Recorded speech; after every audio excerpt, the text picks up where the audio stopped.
Je l'ai. Il dit les termes.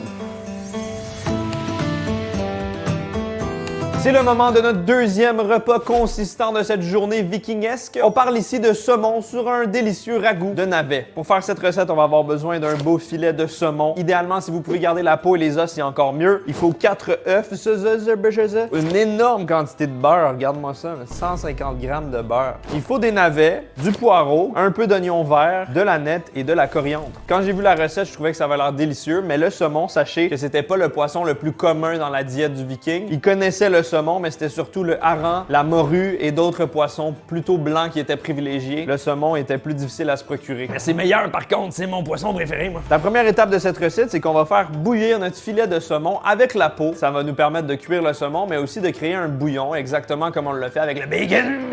Pendant que notre saumon bout, on va préparer les légumes et le reste de la recette. Je suis un viking multifonction. Je vais tout simplement hacher notre poireau. J'ai changé de couteau, hein, vous me permettrez, parce que là, on veut de l'efficacité, s'il vous plaît. On va réserver le même traitement à cet oignon vert. C'est pas spécifié si on doit enlever la peau des navets dans la recette, mais je vais le faire. Ça me semble logique. Les oignons verts me brûlent la crétine. Pourquoi pas tenter de peler le navet à la hache? Eh non! Mauvaise idée. Les légumes sont bien coupés, regardez-moi cette montagne de navets, les poireaux, les oignons verts. On va les faire sauter dans une quantité inconcevable de beurre. Voyons, man, voyons donc!